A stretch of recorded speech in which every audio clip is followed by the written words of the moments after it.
नमस्कार प्यारे बच्चों, हमारा तीसरा टॉपिक है दो चर वाले रेखिक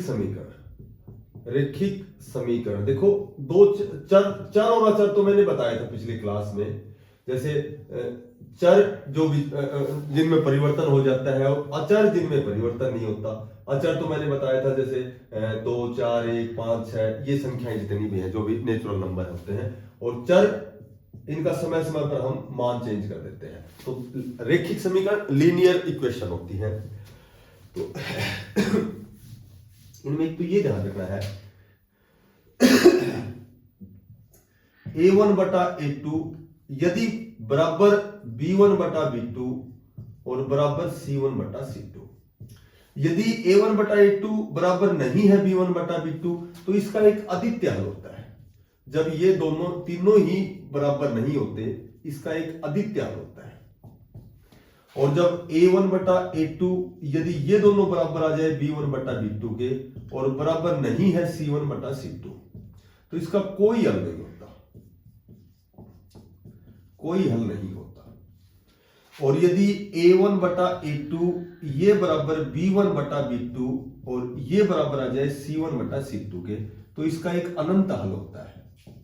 ठीक है, मोटी बात यह है कि अद्वितीय हल तो जब होगा जब रेखाएं एक ही बिंदु पर प्रतिच्छेद करती हैं, एक दूसरे को काटती हैं, तो वहां तो अद्वितीय हल होता है।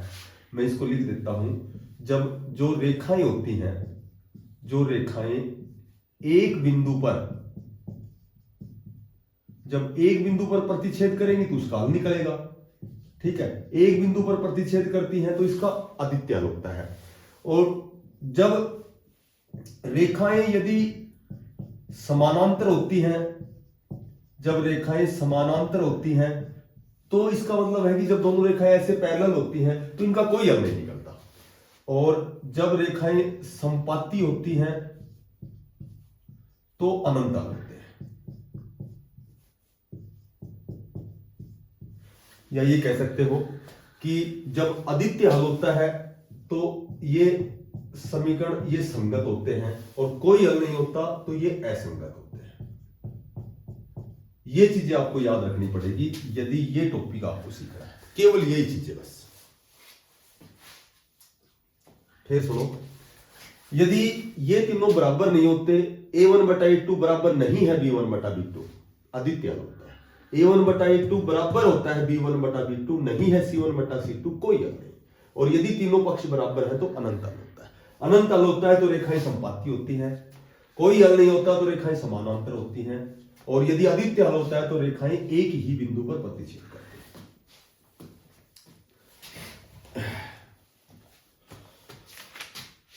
अब सुनो, पहली एक्सरसाइज तो ग्राफ की है, तो ये तो लास्ट में बताऊंगा। फिलहाल एक्सरसाइज 3.2 देखो, एक्सरसाइज 3.2 इसमें क्वेश्चन नंबर जो 2 है, अनुपातों a1 बटा a2, b1 बटा b2 और c1 बटा c2 की तुलना कर ज्ञात कीजिए कि निम्नलिखित समीकरण युग्मों द्वारा निरूपित जो रेखाएं हैं वो एक बिंदु पर प्रतिच्छेद करती हैं। यानी कि एक अद्वितीय हल, और एक अद्वितीय हल जब होता है जब a1 बटा a2, इनमें छांटना है हमें। इसमें दे रखे हैं हमें 3 क्वेश्चन दे रखे हैं। जैसे क्वेश्चन दे दिया 5x माइनस 4y और प्लस 8 बराबर 0, ये क्वेश्चन नंबर 2 का पहला पार्ट है। एक दे दिया 7x प्लस 6y और माइनस 9 बराबर 0। अब आपको ये बताना है क्या ये जो रेखाएं हैं एक ही बिंदु पर प्रतिच्छेद करती हैं, ऐसे प्रतिच्छेद करती हैं। किसी बिंदु पर प्रतिच्छेद करने का मतलब है कि इसका एक अद्वितीय हल है। x और y जो दो चर है, जो दो चर x और y है, उनका मान निकलेगा।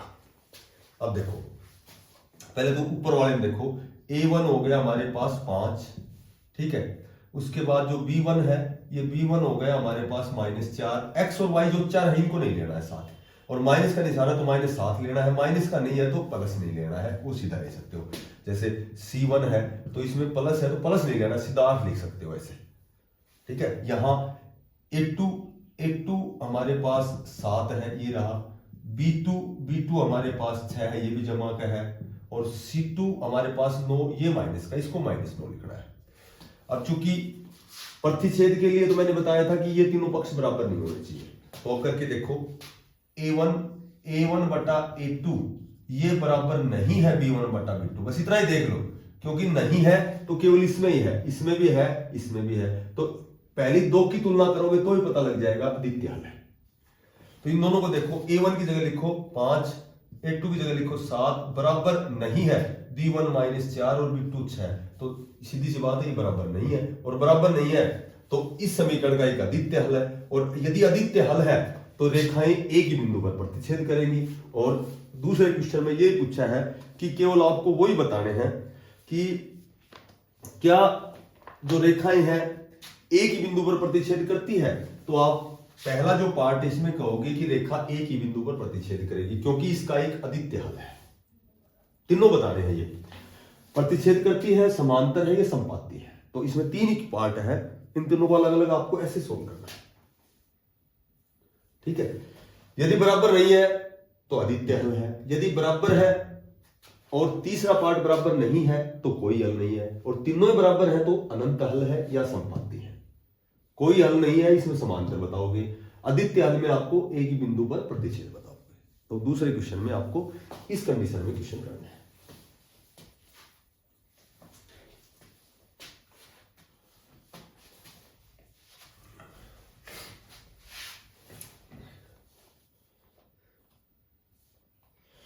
तीसरा जो क्वेश्चन है इसमें आपको बताना है कि कौन सा समीकरण संगत है और कौन सा समीकरण असंगत है। तो संगत और असंगत मैंने बताया था कि यदि अद्वितीय हल आएगा, ये तीनों पक्ष बराबर नहीं आएंगे जब, तो संगत आंसर देना है तुम्हें।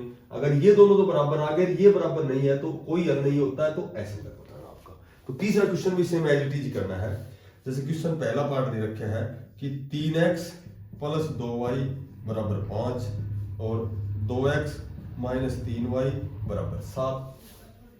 पहले a1 देखो, a1 हमारे पास है 3, b1 हमारे पास है 2 और c1 हमारे पास है 5 इस समीकरण में।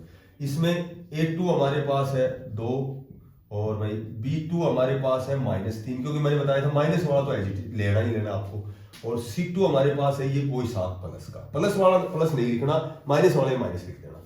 अब इसको करते देख लो, कंपेयर करो a1 बटा a2, सीधा लिख देता हूं ना। a1 क्या हमारे पास 3, a2 क्या हमारे पास 2, b1 क्या है 2, b2 क्या है -3, c1 क्या है 5 और c2 क्या है 7।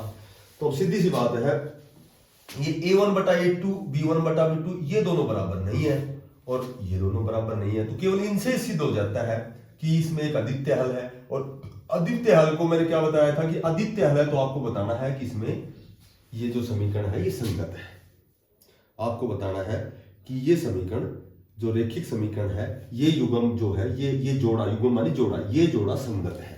यदि अद्वितीय हल आएगा तो संगत आंसर देना है, यदि कोई हल नहीं आएगा तो असंगत आंसर देना है कि ये रैखिक समीकरण जो लीनियर इक्वेशन है तो ये संगत है या असंगत है।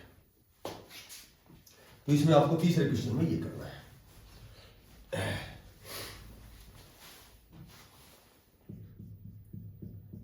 एक्सरसाइज 3.5। उसके बाद पांचवा क्वेश्चन दे रखे हैं हमें, पांचवा क्वेश्चन दे रखे है कि एक आयताकार बाग है, कोई आयताकार बाग है, एक आयताकार बाग है, इसकी जो लंबाई है, लंबाई जो है वो चौड़ाई से, इसकी लंबाई है चौड़ाई से 4 मीटर अधिक है, ठीक है, बिल्कुल सही है। अब ये कह रहा है कि इसका अर्ध परिमाप 36 मीटर है, इसका जो आधा परिमाप, एक तो पैरामीटर होता है, एक हाफ पैरामीटर होता है, तो अर्ध परिमाप जो दे रखे हैं वो 36 मीटर है।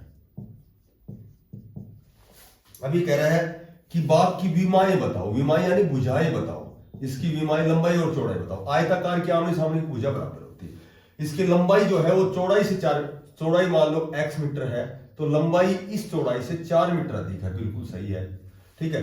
परिमाप क्या होता है, आयत का जो परिमाप होता है वो होता है 2 × L + B, लंबाई चौड़ाई को जोड़ के 2 का भाग दे दो, वो ये तो हो गया परिमाप। यानी कि आमने सामने की भुजाएं बराबर है, परिमानी 4 और का और माप मानी माप, चारों सभी भुजाओं का जोड़, इन चारों को जोड़ो परिमाप आ जाएगा।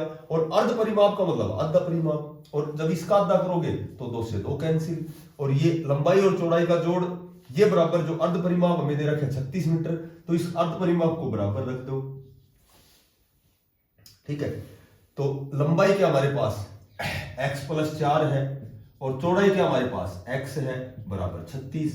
x और x कितने हो गए 2x, ये 4 जमा के उधर जाएंगे माइनस के, 32 बच गए। 32 में 2 का ये 2 अपोन में जाएगा, 16 दूनी 32, तो x आ गया हमारे पास 16, और ये 4 मीटर जाता है, 16 और 4 20, तो ये लंबाई आ गई 20। इसका परिमाप जो होता है वो दो सभी भुजाओं का योग, या 2 × L + B, L लंबाई, B ब्रेथ, लेंथ और ब्रेथ लंबाई और चौड़ाई को जोड़ के 2 से गुणा करोगे परिमाप आएगा। बट अर्ध परिमाप आधा परिमाप है तो 2 का भाग दोगे, आधा हो गया, 2 से 2 कैंसिल। लंबाई x + 4 ले ली, चौड़ाई x ले ली, दोनों का जोड़ बराबर 36, x मान ली।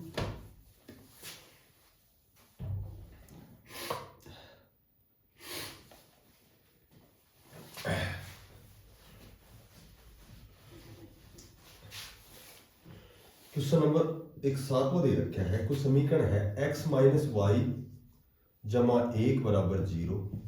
ठीक है, और दूसरा दे रखा है 3x + 2y - 12 = 0।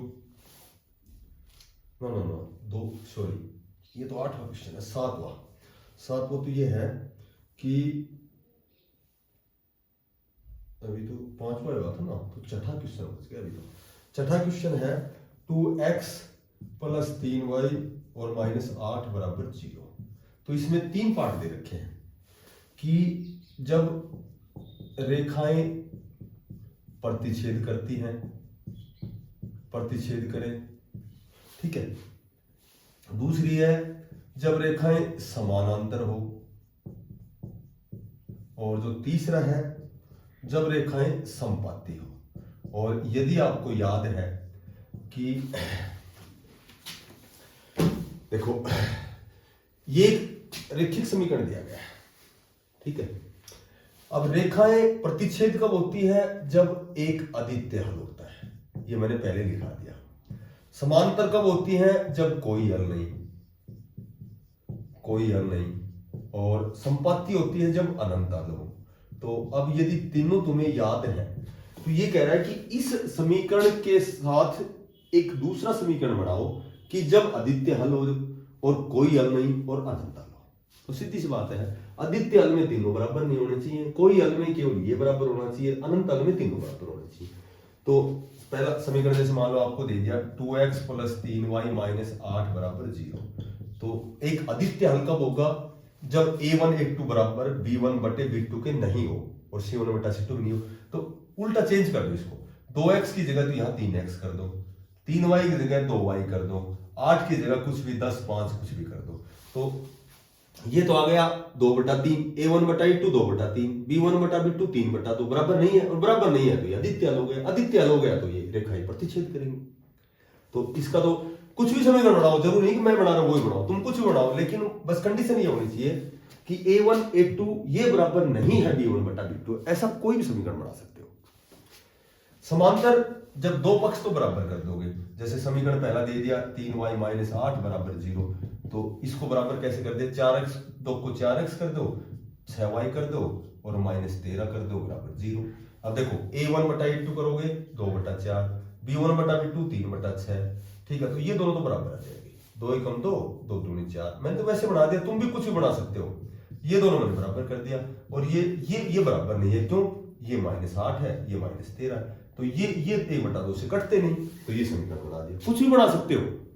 ठीक है, अनंत हल में बराबर कर दो, a1/a2 बराबर b1/b2 बराबर c1/c2, बराबर आते हो अनंत हल हो गया, संपत्ति हो गई। जैसे समीकरण दिया गया है 2x + 3y - 8 = 0। अब मैं तीनों को बराबर करूं, 2 का रेशा बना देता हूं, 2 दूनी 4, 3 दूनी 6, 8 दूनी 16, बिल्कुल बराबर हो गई। करके देख लो, a1/a2 b1/b2 और c1/c2। ठीक है, माइनस माइनस कैंसिल, 8 दूनी 16, 1/2 आ गया, 3 दूनी 6, 1/2 आ गया, 2 दूनी 4, यानी कि ये तीनों पक्ष बराबर आ गए। बराबर आते हैं अनंत अनंत हो गया, तो ये संपत्ति हुई। तो ये अपने हिसाब से 3 समीकरण बना रहे हैं। ये कंडीशन उसमें फुलफिल होनी चाहिए, वो लगनी चाहिए तीनों कंडीशन, बस।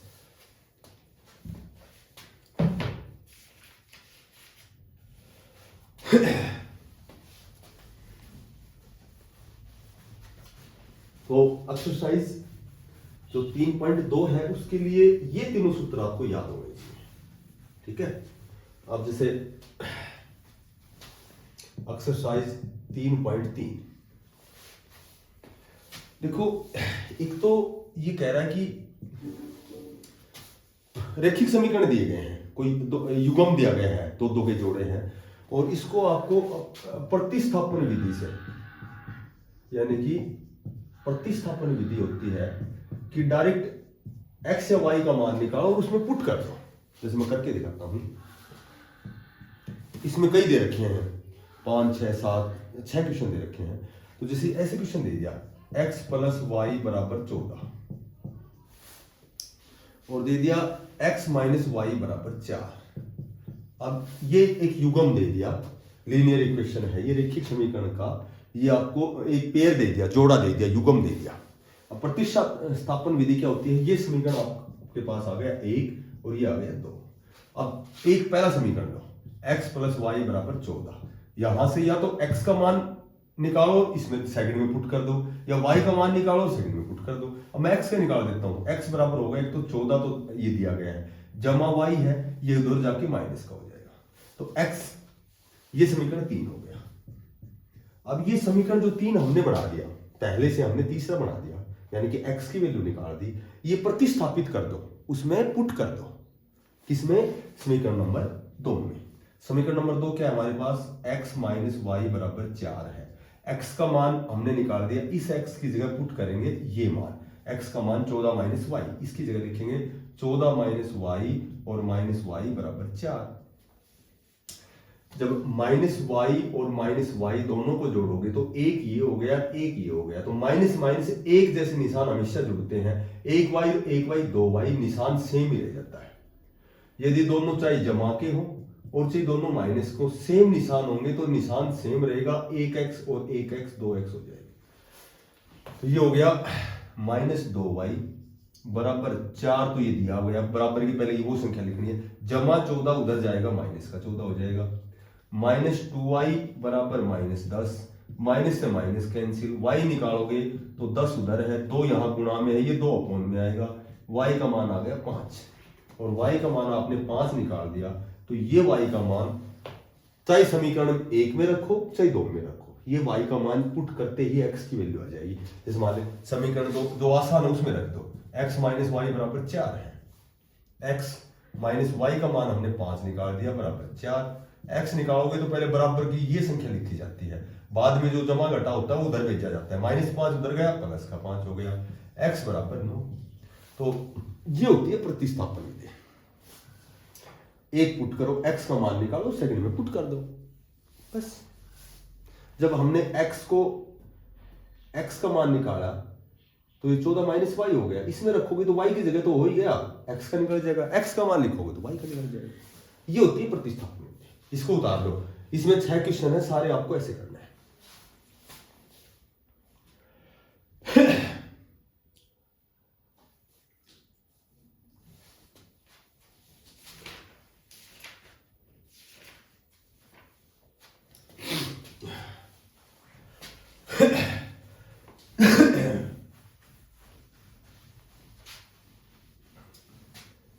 देखो क्वेश्चन नंबर जो 3 में है, इसमें है ना, है 2 3 6 7 8 कई क्वेश्चन है, इसमें 6 क्वेश्चन है। तो इसमें जैसे ऐसे क्वेश्चन आएंगे, दो संख्याओं का अंतर 26 है, दो संख्याएं हैं,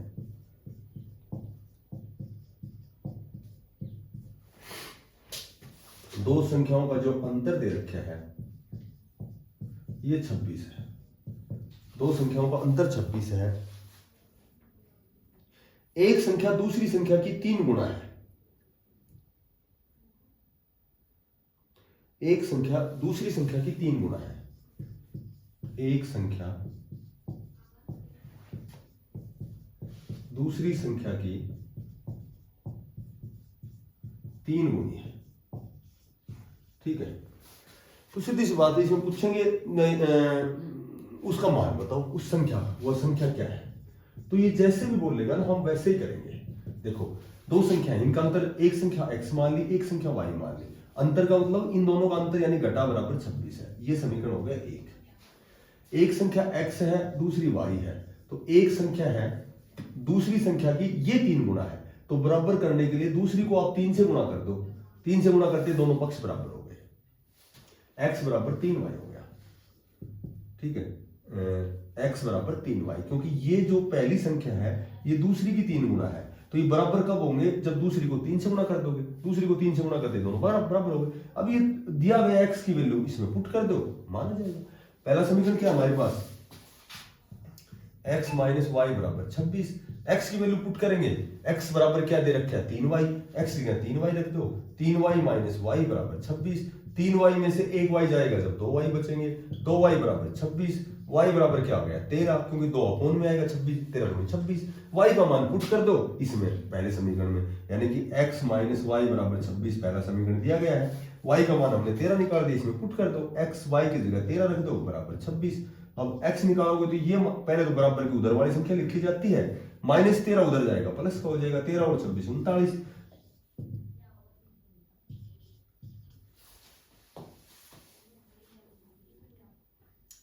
तो एक संख्या हो गई 39, एक संख्या हो गई 13, ठीक है। और सिद्ध करके देखना चाहो तो 39 में 13 घटाओगे तो 26 बचेंगे, ठीक है। और ये इसकी जो x है, जो पहली संख्या है, इसकी 3 गुना है, 13 3 39, 3 गुना हो गई।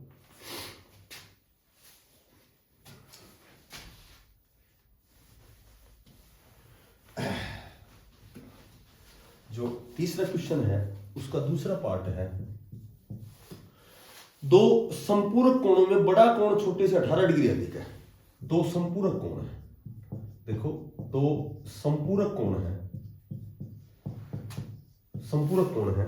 अब ये कह रहा है कि बड़ा कोण छोटे से, जो बड़ा कोण है, बड़ा कोण है ये छोटे से 18 डिग्री अधिक है, 18 डिग्री अधिक है। अब ये कह रहा है कि उन्हें ज्ञात करो। देख सीधी सी बात बताता हूं आपको,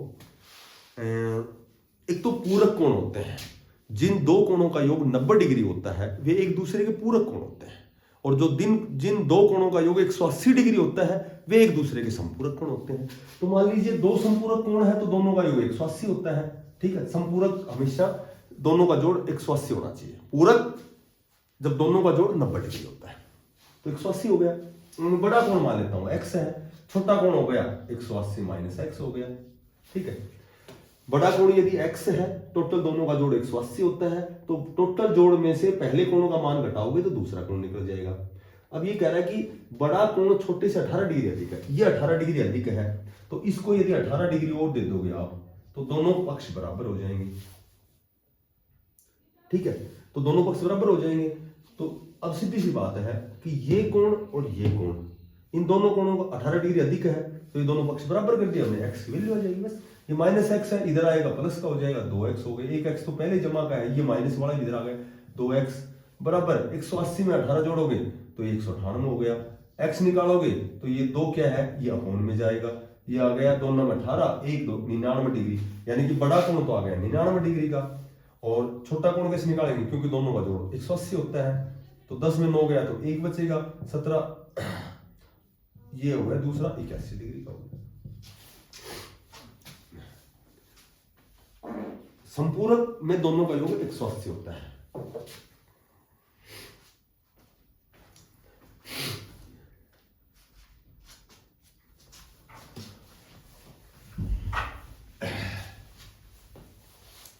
क्वेश्चन नंबर 3 में एक क्वेश्चन दे रखे है, कोई भिन्न है, फ्रैक्शन है भिन्न, इस भिन्न के अंश और हर,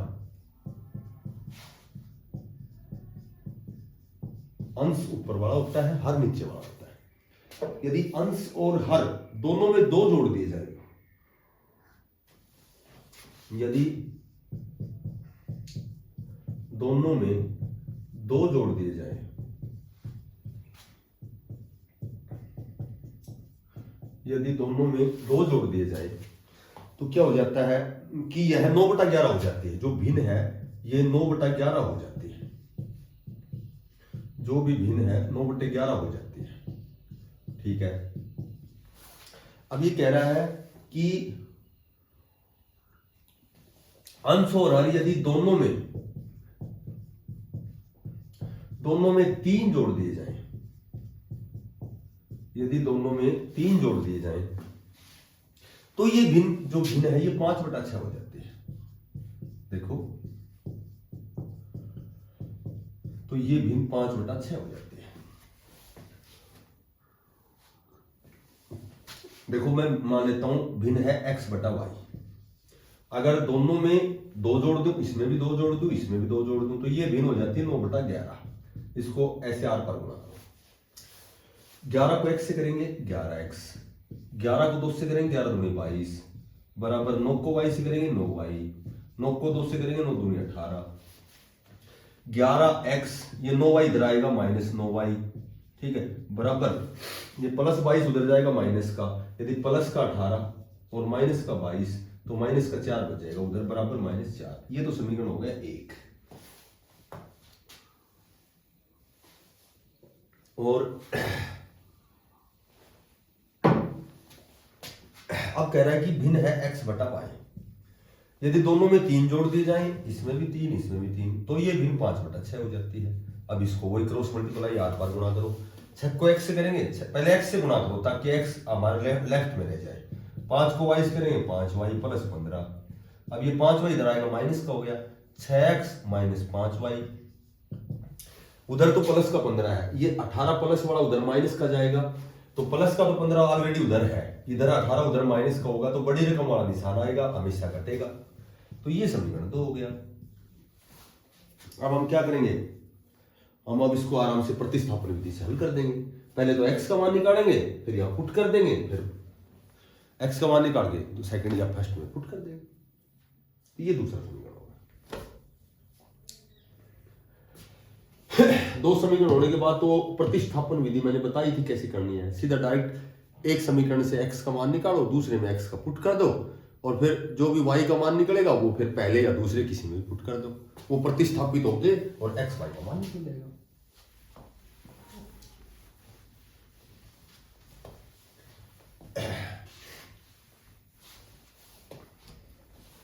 क्वेश्चन नंबर 3 में ही है, एक क्वेश्चन दे रखा है कि कोई चक्रीय चतुर्भुज है। देखो, कोई चक्रीय चतुर्भुज है, ये क्वेश्चन चक्रीय चतुर्भुज का है। ये 4 का क्वेश्चन शुरू हो गया, 4 का पहला क्वेश्चन है। चक्रीय चतुर्भुज है, कोई ABCD है। ठीक है, अभी क्या कह रहा है कि कोण A दिया गया है हमें x+2, कोण B दिया गया हमें y+3, कोण C दिया गया हमें 3y+8, और कोण D दिया गया हमें 4x-8। अब सुनो, इसमें हमें चारों कोण बताने हैं। देखो, एक तो ये ध्यान रखना है, जो चक्रीय चतुर्भुज होती है, चक्कर में जो चतुर्भुज होती है, इसमें जैसे मान लो कोण A हो गया, B हो गया, C हो गया और D हो गया, तो क्या होता है कि चक्रीय चतुर्भुज की खास बात याद रखना कि आमने सामने के जो कोण होते हैं, आमने सामने के जो कोण होते हैं, आमने सामने के कोणों का जो योग होता है वो 180 डिग्री होता है, 180 डिग्री होता है। तो वही बात है, कोण A और C दोनों का जोड़ 180, B और D का 180। तो कोण A प्लस कोण C, कोण A प्लस कोण C बराबर 180 हो गया, और कोण B प्लस कोण D ये भी 180 हो गया। ठीक है, A क्या हमारे पास x+2 है, उसके बाद C क्या हमारे पास +3y+8 है, और इनका जोड़ बराबर कितना होता है 180। तो वो ही हो गया x + 3y, 8 और 2 कितने हो गए 10, उधर जाएंगे घट जाएंगे, तो पहला समीकरण बराबर 170 हो गया, क्योंकि 10 180 में से घटेंगे। और दूसरा वही बढ़ गया, कोण B प्लस कोण D ये बराबर 180 होता है। चतुर्भुज के चारों कोणों का योग 360 होता है। आमने सामने कोणों का योग 180 होता है। अब कोण बी हमारे पास दे रखा है, अब बी हमारे पास दे रखे y + 3 और डी दे रखे है 4 + x 8। तो पहले ये लो आप, क्योंकि मैं बता रहा था ना x को लेफ्ट में रखोगे उतना आसान रहेगा, क्योंकि 7 में 8 जोड़ लो चाहे 8 में 7 जोड़ दो बराबर ही आना। तो x पहले मैंने आगे ले लिया, कोण b क्या हमारे पास y + 3 है और बराबर 180, ठीक है। 4x + y, अब -8 और +3 तो ये बच गया -5 और -5 उधर जाएगा तो प्लस का हो जाएगा और 180 और 5 185, दैट इज सेकंड इक्वेशन। और प्रतिस्थापित विधि से कैसे निकालेंगे, यहां से x की वैल्यू निकालेंगे 170 - 3y और ये x की वैल्यू इसमें रखेंगे, यहां से y का मान निकलेगा, y का मान पुट करेंगे, चाहे इसमें कर दो चाहे इसमें कर दो, किसी भी समीकरण में कर दो। एक मान यदि निकल गया तो उसको तो चाहे पहले समीकरण में उसको स्थापित करो या फिर दूसरे में कर दो।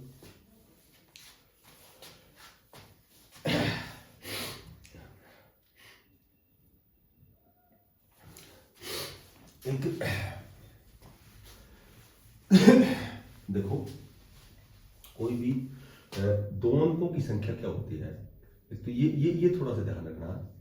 दो अंकों की संख्या जैसे मान लो दो अंकों की संख्या हमारे पास 25 है, 35 है, 42 है, दो जिसमें दो अंक है। तो दो अंकों की संख्या क्या होती है कि इस 25 को हम कैसे लिखेंगे, ढाई में हमेशा 10 होता है, सैकड़ों में 100 होता है, 1000 में 1000 होता है, 10,000 में 10,000 होता है। तो दो अंकों में 10 होता है, यदि मैं 10 को 2 से गुणा करूं और इसमें 5 जोड़ूं तो ये एक संख्या बन जाएगी, 10 दूनी 20 और 5 25। तो ये 5 तो इकाई का अंक हो गया, इसको तो मैं x मान लेता हूं। 2 दहाई का अंक हो गया, इसको y मान लेता हूं। तो 10 को मैं दहाई से गुणा करूं, यानी कि 10 को दहाई मैंने y मान रखा है, 10 को दहाई से गुणा करूं और इसमें इकाई का अंक जोड़ दूं तो ये एक दो अंकों की संख्या बन जाती है। तो हमेशा जब भी दो अंकों की संख्या बनाओगे तो 10y = x होती है। दो अंकों की एक संख्या के अंकों का योगफल 17। कोई दो अंकों, ये चौथा क्वेश्चन है इसी एक्सरसाइज का, चौथा क्वेश्चन और ये तीसरा पार्ट है, ठीक है। ये क्वेश्चन कह रहा है कि दो अंकों की एक संख्या है, दो अंकों की एक संख्या है, अंकों का योगफल 13 है, अंकों का योग 13 है, ठीक है। अंक बदलने पर प्राप्त होने वाली संख्या, अंक बदलने पर प्राप्त होने वाली जो संख्या है, अंक बदलने पर प्राप्त होने वाली जो संख्या है दी गई संख्या से 27 अधिक है। दी गई कोई संख्या है, दी गई संख्या से 27 अधिक है। अब सुनो, जैसा नॉर्मल सा क्वेश्चन है, दो अंकों की कोई संख्या है, इसके मान लो एक अंक x है, एक अंक y है, दोनों का अंकों का योग 13 है, ये तो समीकरण 1 हो गया, ठीक है। अंक बदलने पर प्राप्त होने वाली जो संख्या दी गई संख्या से, संख्या कौन सी दी गई है, संख्या मैंने बताई थी कि 10y = x, ये दी गई संख्या है, ये होती है। और अंक कैसे बदल दिए, इकाई के स्थान पर हमने x ले लिया और दाई, इकाई के स्थान पर हमने y ले लिया, दाई के स्थान पर x, तो संख्या बदल जाएगी, तो संख्या हो जाएगी 10x + y, यानी कि इस संख्या से चेंज हो जाएगी वो अंक बदलते ही। इकाई वाला अंक दाई पे चला गया, दाई वाला इकाई पे आ गया, तो y के स्थान पर x हो गया, x के स्थान पर y हो गया, ठीक है। अंक बदलने पर, ये अंक बदलने पर प्राप्त होने वाली जो संख्या है दी गई संख्या से, ये 27 अधिक है। यदि इसको हम 27 दे देते हैं तो ये दोनों बराबर हो जाते हैं। ये कह रहा है कि अंक बदलने पर जो संख्या हमें प्राप्त होती है वो पहली संख्या से, वास्तविक संख्या से ये संख्या 27 अधिक है, तो हमेशा कम की साइड में जोड़ा करो, ठीक है। यदि पिता की आयु पुत्र से 4 गुनी है तो पुत्र को की आयु को 4 से गुणा करते हैं। जब ये संख्या 27 अधिक है तो कम वाले को 27 देते ही दोनों पक्ष बराबर हो जाते हैं, ये समीकरण दूसरा हो जाएगा। अब हम पहले, मैंने बताया था, पहले x को आगे ले लेते हैं, ठीक है, लेफ्ट साइड में। जैसे ये संख्या हमारे पास 10x है, ठीक है, ये संख्या ले ली हमने। अब ये जो x उधर ले जाएंगे हम, माइनस का x हो गया, ठीक है। अच्छा, पहले ये जो y है ये ले लिया हमने, ये y है जमा y उधर ही है, और ये 10y उधर गया तो ये माइनस का 10y हो गया। अब ये 27 है, जमा उधर जाएगा तो ये माइनस का 27 हो जाएगा, बराबर उधर बच गया 0। 10x में से 1x गया तो 9x बचेंगे, माइनस 10y में से 1y घटाएंगे तो माइनस का 9y बचेगा, ठीक है, और माइनस 27 बराबर 0। और यदि 9 कॉमन लेते हैं तीनों में से, 9 इसमें भी है, इसमें भी, इसमें भी, तो 9 कॉमन लेंगे तो यहाँ बचेगा x, यहाँ बचेगा y और यहाँ बचेगा 9 27 3 बराबर 0। अब x माइनस वाई, ये -3 उधर जाएगा तो ये प्लस का हो जाएगा 3। ये समीकरण 2 हो गया, बस निकल जाएगा क्वेश्चन। यानी कि दोनों अंकों का जोड़ बराबर 13 है और दोनों का अंतर बराबर 3 है, ठीक है। तो वो प्रतिस्थापित जो विधि है उससे आप ऐसे निकाल सकते हो, x जमा वाई बराबर 13, x निकालोगे तो बराबर 13 माइनस वाई, इसमें रख दो सेकंड समीकरण में, x की वैल्यू क्या है 13 माइनस वाई है, इसके स्थान पर इसको पुट कर दो, माइनस वाई बराबर 3, माइनस 1y माइनस 2y हो गया, माइनस बराबर 3 है, प्लस 13 उधर जाएगा माइनस का 13 हो गया, माइनस 2y बराबर माइनस का 10 हो गया, माइनस माइन और y का मान आ गया हमारे पास 5, और y का मान चाहिए, इसमें से पुट कर दो, इसमें कर दो, मैं मान लो पहले में कर देता हूं, x प्लस वाई बराबर 13। अब मैं y की वैल्यू 5 पुट करता हूं, y की जगह लिखता हूं 5 बराबर 13, x निकालेंगे ये जमा 5 उधर माइनस का हो जाएगा, 13 में 5 गया तो 8 बच जाएगा। इकाई का हमने 8 मान x मान रखा है, x की वैल्यू 8 आ गई, इकाई का हमने y मान रखा है, तो ये संख्या 58 आ जाएगी। इसको यदि सिद्ध करना चाहो तो ऐसे कर सकते हो, दोनों अंकों का जोड़ 13 है, बिल्कुल है 8 5 13, और ये जो वास्तविक संख्या है जब इसके अंक बदल देंगे 58 का 85 हो जाएगा, क्योंकि 8 आगे आ जाएगा 5 पीछे चला जाएगा, तो ये कितना ज्यादा बता रहा है 27। तो यदि इसमें 27 जोड़ के बराबर आता है तो हमारा आंसर सही है, नहीं तो गलत है। 58 में 27 जोड़ेंगे तो 85 आएगा, दैट इज राइट। तो ये आंसर हमारा वो संख्या लेंगे 58। ये क्वेश्चन उतारो शाबाश, ये बढ़िया क्वेश्चन है।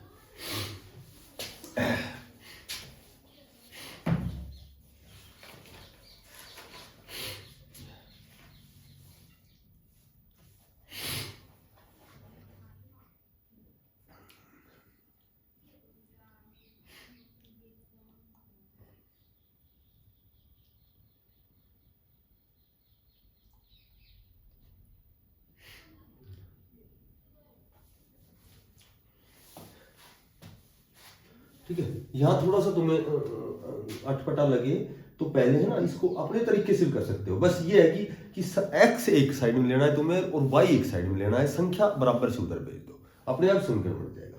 जैसे मान लो मैंने पहले ये लिख के इधर वाला उधर भेज दिया, आप इधर वाले में वो उस साइड वाला इधर ला सकते हो, सेम ही बात है, कोई दिक्कत नहीं है।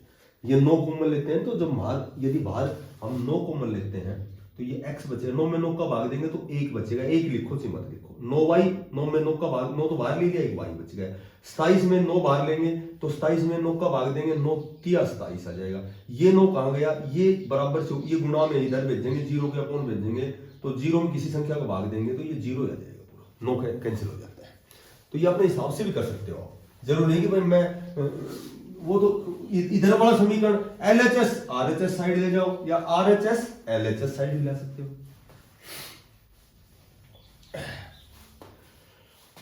अब जैसे एक्सरसाइज 3.3 है तो इसमें क्या है कि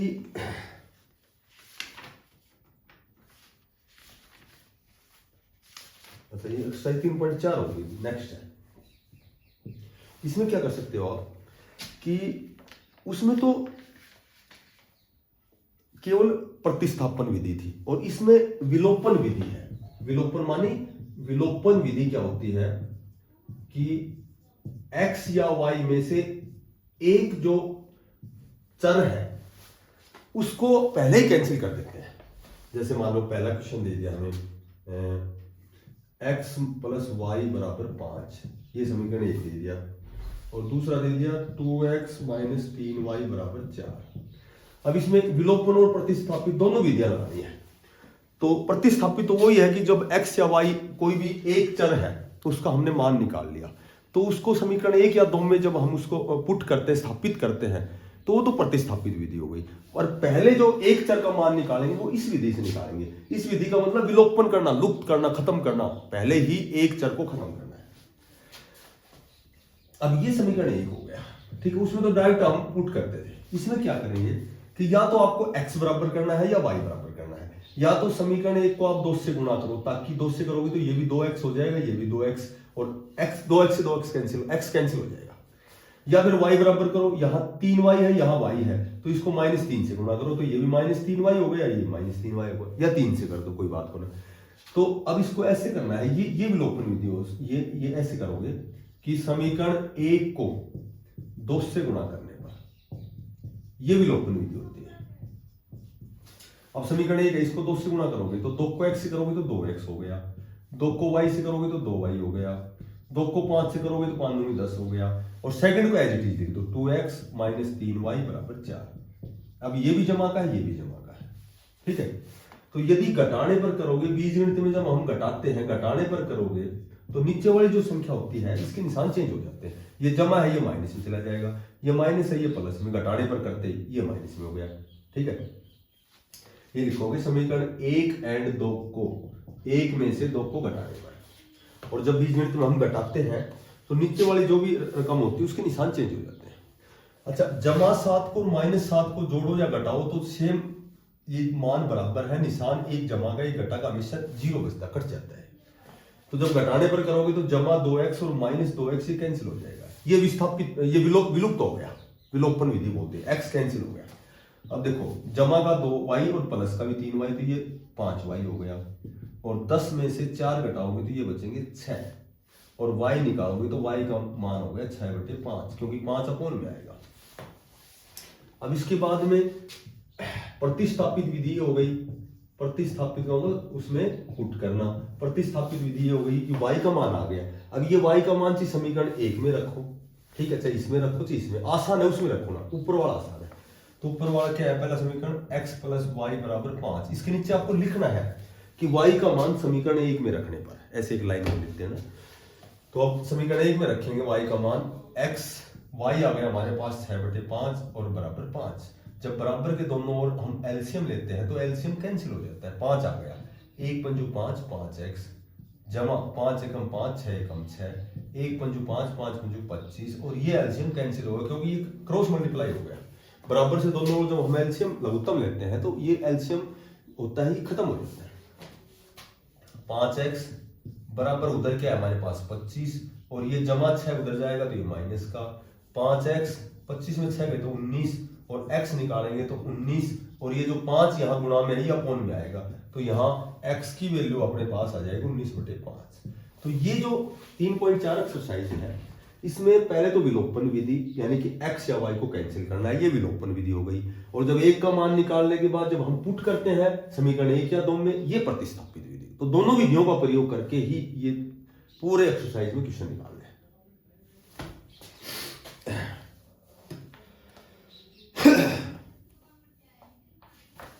ठीक है, और अब जैसे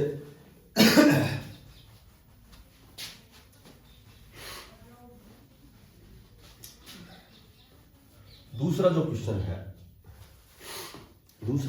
है कि वही क्वेश्चन है कि यदि अंश में 1 जोड़ दें, हर में 1 घटा दें तो भिन्न 1 में बदल जाती है। तो उसमें भी वही पहले उस पिछले एक्सरसाइज में किया था ना, वैसे x/y मान लेंगे। अब इसमें तीसरा जो क्वेश्चन है, दूसरे क्वेश्चन का तीसरा पार्ट, 5 वर्ष पूर्व, 5 वर्ष पूर्व जो नूरी है, नूरी की आयु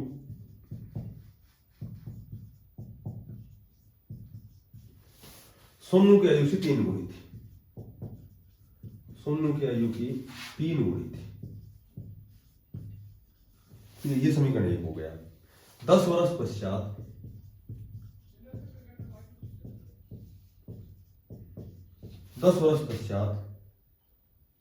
नूरी की आयु सोनू की आयु की 2 गुनी हो जाएगी, सोनू की आयु की 2 गुनी हो जाएगी। देखो, इसमें दोनों की आयु बतानी है। कंपटीशन में तो ये अलग तरीके से क्वेश्चन निकलता है, बिल्कुल आसान तरीके से, सिर्फ एक ही लाइन में आंसर आ जाता है इसका, कंपटीशन की जब हम तैयारी करते हैं। बाकी यहां मैं मान लेता हूं कि ये नूरी की आयु हो गई, ये सोनू की आयु हो गई। आपको ऐसे निकालना है, नूरी की आयु आपको x माननी है, सोनू की y माननी है। 5 वर्ष पहले, आज x की है तो 5 वर्ष पहले x माइनस 5, यानी कि यदि तुम आज 20 साल के हो, 15 साल के हो, तो 5 वर्ष पहले कितने के थे, तो पहले की आयु में हमेशा घटाया जाता है। मान लो आज किसी का आयु 20 साल है, 5 वर्ष पहले कितनी थी उसकी, तो 20 में, और वर्तमान जो आयु है उसमें 5 घटाओ तो ये 5 वर्ष पहले 15 वर्ष का था। मान लो आज वर्तमान में नूरी x वर्ष की है तो 5 वर्ष पहले इसमें 5 घटाओ, सोनू 5 वर्ष पहले y माइनस 5 का हो गया। तो नूरी की जो आयु है सोनू की आयु की 3 गुना थी, इसकी जो आयु है इसकी 3 गुना थी। तो मैंने बताया था कम की तरफ गुणा करना है, 3 गुना, ये 3 गुना इसकी है। तो बराबर कब होंगे, जब कम की साइड में गुणा करोगे। x माइनस 5 बराबर 3y माइनस 5 दिया 15। x देखो, x ये 3y जमा का इधर आएगा माइनस 3y, ठीक है, बराबर उधर पहले माइनस 15 है, माइनस 5 उधर जाएगा प्लस 5 हो जाएगा, और माइनस 15 और प्लस 5 तो ये हो गया माइनस का 10, यानी कि x माइनस 3y बराबर minus 10, that is equation number 1। दूसरी इक्वेशन यहां बना सकते हैं हम, देखो यहां बनाता हूं मैं। 10 वर्ष पश्चात मान लो नूरी और सोनू, हमने क्या मान रखी इनकी, इसकी x मान रखी, इसकी y मान रखी। 10 वर्ष पश्चात, इसकी 10 वर्ष पश्चात क्या हो गई, x प्लस 10, इसकी 10 वर्ष पश्चात क्या हो गई, y प्लस 10, ठीक है। 10 मैंने बताया था कि पहले पूर्व का मतलब घटाया करो और पश्चात का मतलब जोड़ा जाता है। मान लो आज तुम्हारी एज 18 साल है, मैं कहूंगी 10 साल बाद कितने के हो जाओगे, तो तुम कहोगे 28 के हो जाएंगे। क्यों, पश्चात का मतलब बाद है, तो 10 वर्ष बाद का मतलब बाद या पश्चात का मतलब जोड़ा जाता है वर्तमान आयु में। अब ये कह रहा है कि नूरी की जो आयु है 10 वर्ष बाद, ये सोनू की आयु की ये दुगनी हो जाएगी। तो ये दुगनी हो जाएगी तो इसको कम वाले को यदि 2 से गुणा करेंगे तो दोनों क्या हो जाएंगे, बराबर।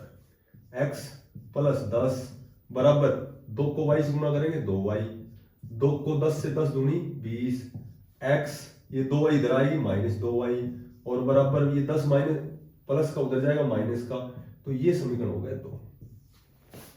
सीधी सी बात है, जब हमारे पास 2 समीकरण बन गए तो हम इसमें विलोपन विधि भी अपनाएंगे और प्रतिस्थापित भी। पहला समीकरण हमारे पास x माइनस 3y बराबर माइनस 10, x माइनस 2y बराबर 10। अब या तो समीकरण 1 को दो वाले से गुणा करो, पर जब इस तरह की कंडीशन आए कि यहां भी x है और यहां भी x है, पर दोनों ही जमा के हैं, तो x तो पहले खत्म हो रहा है। कब, यदि घटाने पर लिखते हैं, समीकरण 1 और 2 को आपस में घटाने पर, या समीकरण 1 में से समीकरण 2 घटाने पर घटाएंगे तो वो निशान चेंज हो जाएगा। अब ये x तो पहले विलुप्त हो गया, माइनस का 3y है प्लस का 2y है, तो मैंने बताया था विपरीत निशान हमेशा घटते हैं। 3 में 2 घटाओगे 1 बचेगा, निशान बड़ी रकम के साथ माइनस है, 3 के साथ जोग के साथ प्लस है तो माइनस आएगा, बराबर माइनस 10 और माइनस 10 ये माइनस 20 हो गई, माइनस से माइनस कैंसिल हो गया, y बराबर 20। अब y का मान कोई प्रतिस्थापित विधि में चाहे तो समीकरण 1 में रख दो, चाहे 2 में रख दो। मान लो मैं 1 में रखता हूं, एक क्या मेरे पास x माइनस 3y बराबर माइनस 10, ठीक है। y का मान रखूं मैं, 3 और y आपस में गुणा में है तो इसको ऐसे इंटू में लिख दो, ऐसे लिख दो ताकि गुणा हो जाए, बराबर माइनस 10। x माइनस 20 दिया 60 बराबर माइनस 10, ये माइनस 60 है, उधर जाके प्लस का 60 हो जाएगा, ठीक है। तो प्लस का 60 और माइनस का 10, तो ये प्लस का 50 बचेगा, तो यहां x की वैल्यू आ जाएगी प्लस का 50। तो y का मान आ गया 20 और x का मान आ गया 50। x आयु हमने किसकी मान रखी, नूरी की, तो नूरी की आयु तो हो गई 50 साल और सोनू की आयु हो गई, सोनू की आयु हमने y मान रखी, y का मान 20, तो सोनू की 20 साल।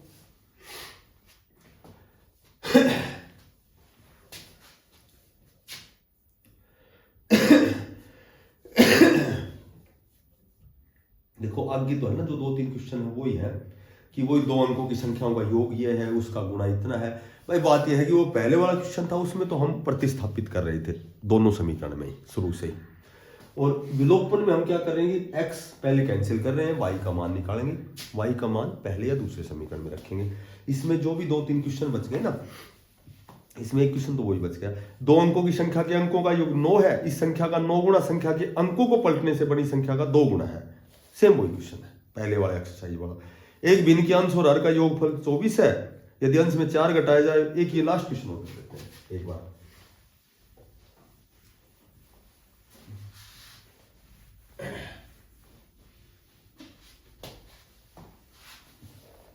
क्वेश्चन दे रखे है कि ये क्वेश्चन है दूसरे क्वेश्चन का ये भाग है, लास्ट भाग है, 7वां भाग।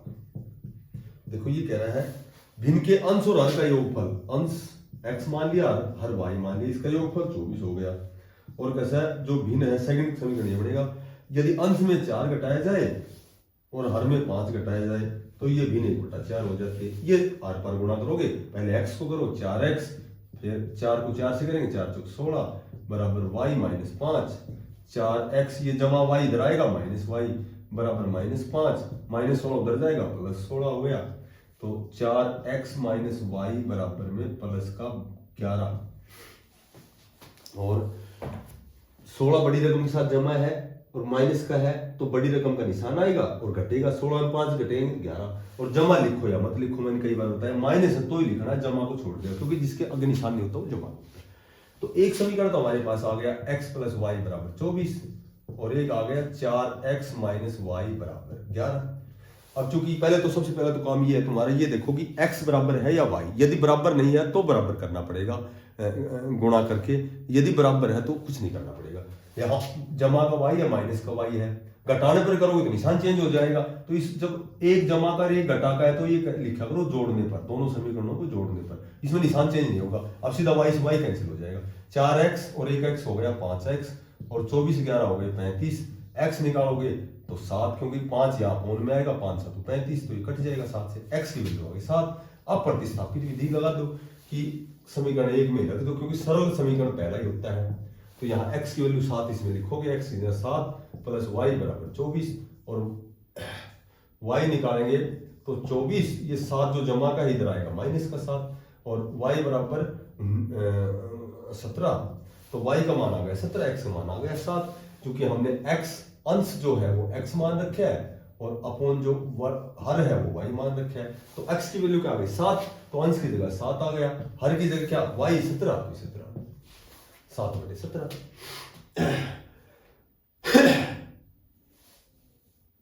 यदि इसको सिद्ध करना चाहो ना जिस कंपटीशन लेवल में, तो ऑप्शन उठाते हैं सीधा, ये ऑप्शन उठा लिया हमने, दोनों कंडीशन लगा के देख लो, दोनों का योग 24 होना चाहिए, बिल्कुल है 17 और 7 24। सेकंड कंडीशन क्या कहती है कि यदि भिन्न है, ऊपर वाले में 4 घटा दो, नीचे वाले में 5 घटा दो, तो बराबर 1/4 आना चाहिए। तो 7 में 4 घटाओगे 3, 17 में 5 घटाओगे 12, 3 एकम 3, 3 चौका 12, ये वास्तव में 1/4 आती है। तो ये कंपटीशन का लेवल होता है, सीधा ऑप्शन उठाओ और उसमें जो कंडीशन है वो पुट कर दो, और ये तुम्हारा लेवल का जो इक्वेशन बनाएंगे। और विलोपन विधि और प्रतिस्थापित दोनों विधियों से, विलोपन का मतलब x या y एक चर को कैंसिल करना है और जो मान निकाला है उसको समीकरण नंबर 1 में रखो और लिखना है ये तुम्हें। जैसे मैं तो कोई चीज जल्दी बता रहा हूं, ठीक है, तो तुम्हें कैसे लिखना है कि जो भी करोगे वो लिखोगे। जैसे x की वैल्यू 7 आ गई, अब लिखोगे x का मान समीकरण 1 में रखने पर, फिर उसके बाद ये समीकरण में रखोगे। ये तो कोई चीज मैं कॉमन बता रहा हूं ना कि भाई तुम्हें ऐसे करना है ऐसे करना है, तो ये लिखनी है लाइन। x जैसे x जोड़ने पर भी लिखना है, y कैंसिल हो गई, y वाला जो ये चर है ये कैंसिल हो गया, x की वैल्यू निकल गई। अब x की वैल्यू समीकरण 1 में रखने पर, फिर 1 में हमने यहां रखा है, y का मान निकाल दिया, ठीक है। फिर आपको ये भिन्न बनानी है, x/y 60/17, दैट इज आंसर। तो ये हमारा जो तीसरा टॉपिक है बिल्कुल कंप्लीट है।